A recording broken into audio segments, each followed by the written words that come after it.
Good morning. സമയം ഇപ്പം രാവിലെ 7 മണി ആയിട്ടുണ്ട്.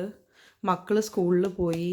ഇന്ന് അവർക്ക് ഗോതമ്പ് ദോശയായിരുന്നു. അതിൻ്റെ മാവ് ബാക്കിയുണ്ട്. ഞാനത് ബ്രേക്ക്ഫാസ്റ്റിന് വെച്ചിരിക്കുക, ഞങ്ങൾക്ക് ബ്രേക്ക്ഫാസ്റ്റിന്. പിന്നെ എന്താ ഇന്ന് സ്പെഷ്യൽ? കുറേ ദിവസമായില്ലേ വ്ളോഗൊക്കെ ചെയ്തിട്ട്. പാത്രം കഴുകി കുറേ മാറ്റി വെച്ചിട്ടുണ്ട്. ഇനിയും കിടപ്പുണ്ട് ഇവിടെ കഴുകാൻ. അപ്പം ഞാൻ എന്താണെന്ന് വെച്ചാൽ ഫ്രിഡ്ജ് ഒന്ന് ഓർഗനൈസ് ചെയ്തു, ഫ്രിഡ്ജിൻ്റെ ഉള്ളിൽ. അപ്പോൾ അതൊന്ന് നിങ്ങളോട് ഷെയർ ചെയ്യാമെന്ന് വെച്ചാണ് ഞാനിന്ന് രാവിലെ ഒരു വ്ളോഗ് ചെയ്യാൻ ആലോചിച്ചത്. അപ്പോൾ ഫ്രിഡ്ജിൻ്റെ ഔട്ട്സൈഡൊക്കെ ഞാൻ കിച്ചൺ ഓർഗനൈസിങ്ങിൽ ഞാൻ കാണിച്ചായിരുന്നു. ഇനി നമുക്ക് ഉൾഭാഗം നോക്കാം. ഹിറ്റാച്ചീൻ്റെ ഫ്രിഡ്ജാണ്, ചെറിയൊരു ഫ്രിഡ്ജാണ്, വലിയ ഫ്രിഡ്ജല്ല. മുകളിൽ ഫ്രീസറും താഴെ റെഫ്രിജറേറ്റർ. അങ്ങനെ എത്ര ലിറ്റർ ആണെന്ന് എനിക്ക് എക്സാക്റ്റ് ഓർമ്മയില്ല കേട്ടോ. റൈറ്റ് സൈഡിൽ ഇച്ചിരി ഗ്യാപ്പ് ഉണ്ട്, അവിടെ ഞാനിങ്ങനെ ക്ലീനിങ് ഐറ്റംസും സ്റ്റെയർ കേസ് ഈ സംഭവം അത് വെച്ചിരിക്കുകയാണ്. ഫ്രിഡ്ജിൻ്റെ മുകളിലൊന്നും വിരിച്ചിട്ടൊന്നുമില്ല, ബട്ട് ഒരു ബാസ്ക്കറ്റ് ഉണ്ട്. എന്തെങ്കിലും അത്യാവശ്യം ബിൽസും പേപ്പേഴ്സും ഒക്കെ വന്ന് ജസ്റ്റ് ഇതിനകത്ത് ഇടുക ചെയ്യണത്. പിന്നെ ലെഫ്റ്റ് സൈഡിൽ ഇങ്ങനെ ഒരു ഫ്രിഡ്ജ് ഓർഗനൈസർ തൂക്കിയിട്ടുണ്ട്. Cling film, baking paper, aluminium foil, പിന്നെ സിപ്പ് ലോക്ക് ബാഗ്സ്, പിന്നെ എക്സ്ട്രാ ഫൂഡുകളൊക്കെ അങ്ങനെ തൂക്കിയിടാനായിട്ട്. ഇത് അവോക്കിൽ നിന്ന് മേടിച്ചാണ്. നല്ല സംഭവം, നല്ലതാണ്. ഇതുപോലെ ഇനി ഫ്രിഡ്ജിൻ്റെ ഉള്ളിൽ കാണാം. കുറച്ച് ഫ്രിഡ്ജ് മാഗ്നറ്റ്സേ ഉള്ളൂ. ഞാൻ ഫ്രീസർ കാണിക്കാം. ഫ്രീസറിൻ്റെ ഈ ഡോറിൽ ഞാനിങ്ങനെ തുറന്ന പാക്കറ്റ്സൊക്കെ വെച്ചിരിക്കണം. ഇത് കുറച്ച് ഡെസിക്കേറ്റഡ് കോക്കനട്ട് ഉണ്ട്, പിന്നെ കടല, ഇത് തുറക്കാത്തതാണ്, പിന്നെ ബ്രോക്കൺ കാഷ്യൂസ് ഉണ്ട്, പിന്നെ ഫ്രോസൺ ഗ്രീൻ പീസ്, അതുപോലെ പിസ്ത, പിന്നെ ഒരു ഐസ് ബാഗ് ഉണ്ട്. ഇത് ഫ്രിഡ്ജിൻ്റെ ഈ സൈഡിലെ ഡോറ്. ഫ്രീസറിൻ്റെ ഡോറ്. ഫ്രീസറിൻ്റെ ഉള്ളിൽ ഇതുപോലെ എയർ ടൈറ്റ് ബോക്സസിൽ നട്ട്സ്, കടല, ഇങ്ങനത്തെ സാധനങ്ങളൊക്കെ ഞാൻ ഫ്രീസറിലാണ് വെക്കണത്. എന്ന് വെച്ചാൽ അധികം യൂസ് ഇല്ലാത്ത സംഭവങ്ങൾ കേട്ടോ.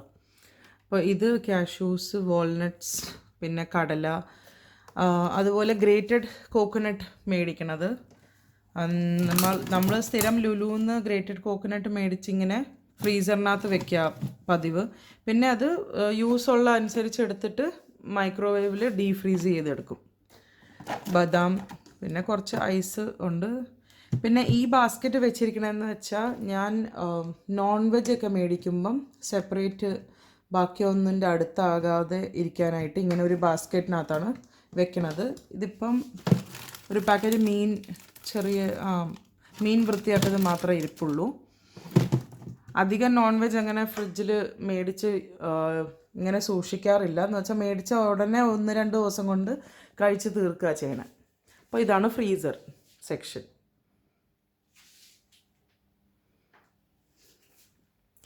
ഇനി മെയിൻ ഫ്രിഡ്ജ് കാണിക്കാം. ഇനി ഫ്രിഡ്ജിൻ്റെ സെക്ഷൻ താഴെ കാണിക്കാം. ഇതാണ് ഇപ്പോഴത്തെ എൻ്റെ ഫ്രിഡ്ജിൻ്റെ സിറ്റുവേഷൻ. ക്ലീൻ ചെയ്ത് ഓർഗനൈസ് ചെയ്ത് വെച്ചിരിക്കുന്ന ഫ്രിഡ്ജാണ്. ഒരു 2-3 മാസം കൂടുമ്പോഴാണ് ചെയ്യാറ്. 2 മാസം കൂടുമ്പോഴാണ് കൂടുതലും ചെയ്യാറ്. ആദ്യം ഇവിടെ ഒരു കൺവേർട്ടബിൾ കമ്പാർട്ട്മെൻറ്റ്, ഇതൊരു ചിൽ ട്രേ പോലത്തെ സംഭവമാണ്. ഞാൻ കൂടുതലും ചീസ് ഐറ്റംസൊക്കെ ഇതിനകത്താണ് സ്റ്റോർ ചെയ്യണത്. ചീസ്, ബട്ടർ, കുറച്ചുകൂടെ തണുപ്പ് കൂടുതലുള്ള, എന്നുവെച്ചാൽ ഫ്രീസറിൻ്റെ അത്ര അല്ല, ബട്ട് കുറച്ച് തണുപ്പുള്ള ഏരിയയാണ്. പിന്നെ കുറച്ച് ചോക്ലേറ്റ്സും വെച്ചിട്ടുണ്ട്. ഇതാണ് ചിൽ ട്രേ. ഇതിലിപ്പോൾ ഞാൻ ഫ്രിഡ്ജിൻ്റെ മെയിൻ ഒരു സംഭവം പറഞ്ഞാൽ, ഞാൻ എല്ലാത്തിലും ഒരു ഫ്രിഡ്ജ് ലൈനർ ഇട്ടിട്ടുണ്ട്, എല്ലാ കമ്പാർട്ട്മെൻറ്റ്സിനകത്ത്. ഫ്രീസറിന് മാത്രമില്ല. ഇപ്പോൾ ഇതിനകത്താണെങ്കിലും ആ ഫ്രിഡ്ജ് ലൈനറുണ്ട്. അതുപോലെ എല്ലാ സെക്ഷൻസിലും ഇങ്ങനത്തെ ഫ്രിഡ്ജ് ലൈനേഴ്സ് ഇട്ടിട്ടുണ്ട്, ഈവൻ ഡോറിൽ. അപ്പോൾ എന്തെങ്കിലും ഒരു സ്പില്ലുണ്ടായാൽ നമുക്ക് ഇത് മാത്രം എടുത്ത് കഴുകിയാൽ മതി. അപ്പോൾ ഫ്രിഡ്ജിൻ്റെ ആ സംഭവം മൊത്തം എടുക്കണ്ട. അതുകൊണ്ട് ഇങ്ങനെ ഒരു ലൈനർ വെക്കണ കാരണം എനിക്കൊരു 2-3 മാസം കൂടുമ്പം ക്ലീൻ ചെയ്താൽ മതി. എന്തെങ്കിലും വീണ ഉടനെ എടുത്ത് ഞാൻ ഇത് കഴുകി അങ്ങ് ഉണക്കിയെടുത്തിട്ട് പിന്നെയും വിരിക്കും. ഓക്കെ, ഇത് ഞാൻ എൻ്റെ കഴിഞ്ഞ ഡൈസോ ഹോളിൽ ഞാൻ കാണിച്ചൊരു ഫ്രിഡ്ജ് ലൈനറാണ്. ഇതുപോലത്തെ കിട്ടും. ഇനി നിങ്ങൾക്ക് ഫ്രിഡ്ജ് ലൈനറായിട്ട് കിട്ടണില്ലെങ്കിൽ നിങ്ങൾക്ക് നോർമൽ നമ്മുടെ ടേബിൾ മാറ്റ്സ് ഉണ്ടാവില്ലേ, ടേബിൾ മാറ്റ്സ്, പ്ലാസ്റ്റിക്കിൻ്റെ ടേബിൾ മാറ്റ്സ് യൂസ് ചെയ്യാവുന്നത്. ഓക്കെ, അതുപോലെ ഇതൊക്കെ ലെഫ്റ്റ് ഓവർ ഫുഡ് ഐറ്റംസ് ആണ്. ഈ സെക്ഷൻ, ടോപ്പ് സെക്ഷൻ ഞാൻ അതിനാണ് യൂസ് ചെയ്യണത്, left over food items store ചെയ്യാനായിട്ട്. ഇതൊക്കെ സ്റ്റീൽ പാത്രത്തിലും ഗ്ലാസ് പാത്രത്തിലും ആണ് ഞാൻ കൂടുതലും, ഗ്ലാസ് കണ്ടെയ്നേഴ്സും സ്റ്റീൽ കണ്ടെയ്നേഴ്സും ആണ് കൂടുതലും യൂസ് ചെയ്യണേ. ഇത് കരിവേപ്പിലയാണ്. ഇത് ഞാൻ കാണിക്കണം എങ്ങനെയാണ് കരിവേപ്പില ഞാൻ സ്റ്റോർ ചെയ്യണത്. ഏത് ലീഫ്, ഗ്രീൻ ലീഫി വെജിറ്റബിൾ ഞാൻ ഇങ്ങനെയാണ് സ്റ്റോർ ചെയ്യുക. ഇങ്ങനത്തെ ഒരു ബോക്സിനകത്ത്, ഇത് കണ്ടോ, ഇതിപ്പം ഒരാഴ്ച കൂടുതലായി മേടിച്ചിട്ട്, നല്ല ഫ്രഷ് ആയിട്ടിരിക്കും. ഒരു ടിഷ്യൂ ആദ്യം താഴെ വിരിക്കും, പിന്നെ ഐറ്റം ഇട്ടിട്ട് മുകളിലൊരു ടിഷ്യൂവും കൂടെ വെക്കും, എക്സ്ട്രാ മോയ്സ്ചർ വലിച്ചെടുക്കാനാണ്. അപ്പോൾ അത്രയും കൂടുതൽ നാളെ നമുക്ക് സൂക്ഷിക്കാം. ഇപ്പോൾ ഇതായി.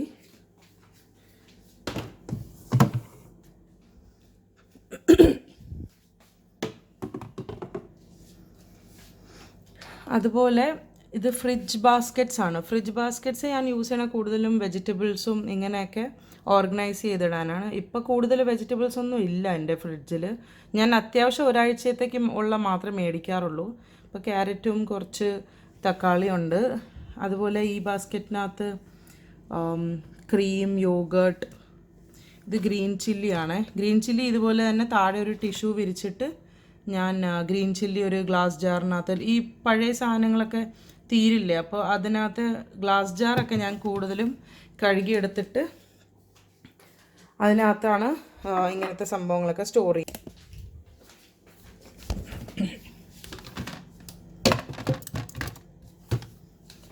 ഫ്രിഡ്ജ് ബാസ്ക്കറ്റ്സിൻ്റെ ഒരു ഗുണം എന്ന് വെച്ചാൽ നമുക്ക് ഇങ്ങനെ ഹാൻഡിലുള്ള ബാസ്ക്കറ്റ്സ് ഞാൻ ഡൈസോ ഹോളിൽ കാണിച്ചായിരുന്നു. ഞാൻ അവിടുന്ന് മേടിച്ചതാണിത്. നേരത്തെ ഞാൻ യൂസ് ചെയ്തുകൊണ്ടിരുന്ന ഇതുപോലത്തെ ബാസ്ക്കറ്റ്സ് ആണ്. ഇതുപോലത്തെ ഹാൻഡിലുള്ള ബാസ്ക്കറ്റ് തന്നെ, പക്ഷെ അത് ഫിറ്റ് ആവുന്നുണ്ട്, 2 എണ്ണം ഫിറ്റ് ആവണില്ലായിരുന്നു ഇത് ഫ്രിഡ്ജിനകത്ത്. അപ്പോൾ ഞാൻ അഡ്ജസ്റ്റ് ചെയ്താൽ വെച്ചുകൊണ്ടിരുന്നത്. അതുകൊണ്ടാണ് ഞാൻ മാറ്റി മേടിച്ചത് ഇങ്ങനത്തെ ഹാൻഡിലുള്ള ബാസ്ക്കറ്റ്സ്. അപ്പോൾ നല്ല ഓർഗനൈസായി വൃത്തിയായിട്ടിരിക്കാനൊക്കെ നല്ലതാണ്. പിന്നെ താഴെ നോക്കിയാൽ ഇത് വെണ്ടയ്ക്കായിരിക്കും. ഇത് വെണ്ടയ്ക്കയാണ്. ഇത് ഇതുപോലെ തന്നെ ടിഷ്യൂ ഒരെണ്ണം താഴെ വിരിച്ചിട്ട് ഇങ്ങനെ ടിഷ്യൂവിൽ റാപ്പ് ചെയ്ത് വെച്ചിരിക്കുകയാണ്. പിന്നെ ലെഫ്റ്റ് ഓവർ മാവ്, ചപ്പാത്തി മാവ് ഞാനിങ്ങനെ സിപ്പ് ലോക്ക് ബാഗിലാണ് ആക്കാറ്.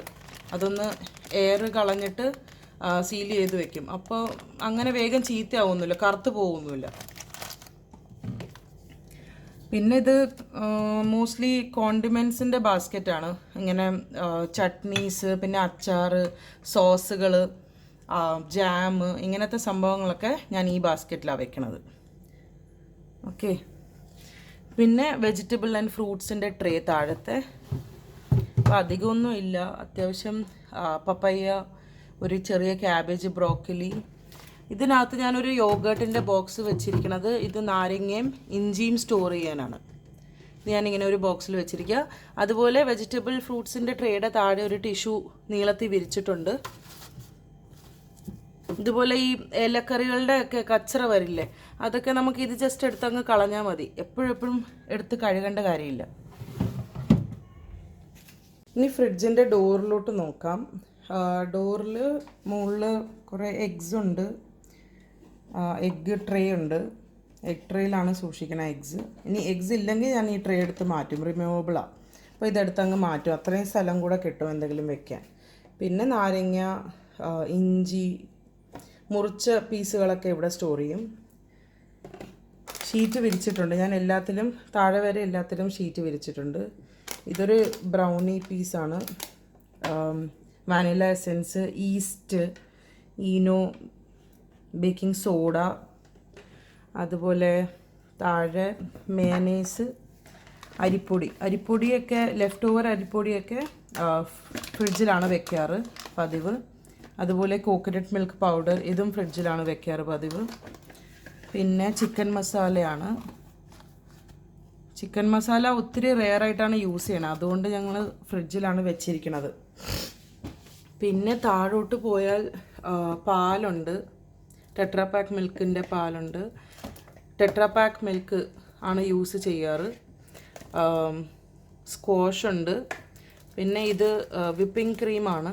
വിപ്പിംഗ് ക്രീം ഇടയ്ക്ക് വല്ലതും ബേക്കിംഗ് ചെയ്യുമ്പോൾ യൂസ് ചെയ്യുന്നതാണ്. അത് ഇങ്ങനെ ഫ്രിഡ്ജിൽ സൂക്ഷിക്കും. ഇത് ഓപ്പൺഡ് അല്ല. ഓപ്പൺഡ് ആണെങ്കിൽ 3-4 ദിവസം കൊണ്ട് തീർക്കണം. ഓപ്പൺഡ് അല്ല ഇത്. അതുപോലെ ഇപ്പോൾ ഇന്നാൾ സോൾട്ടഡ് ക്യാരമൽ ഉണ്ടാക്കിയായിരുന്നു. അത് ഇങ്ങനെ കുപ്പിയിലാക്കിയിട്ട് ഞാൻ ഫ്രിഡ്ജിൽ വെച്ചിരിക്കുകയാണ്. ഇതൊരു 6 to 7 വീക്സ് വരെ കേടാവാതെ ഇരിക്കും. സോൾട്ടഡ് ക്യാരമൽ ബട്ടർ സ്കോച്ച് സോസൊക്കെ ഉണ്ടാക്കിയ ഫ്രിഡ്ജിൽ സൂക്ഷിച്ച. അപ്പോൾ അത്രേ ഉള്ളൂ എൻ്റെ ഫ്രിഡ്ജ്.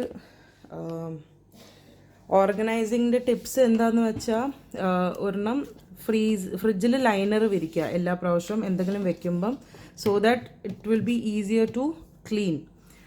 സ്പില്ലേജ് ഒക്കെ ക്ലീൻ ചെയ്യാനായിട്ട് ഈസിയാണ് അത്.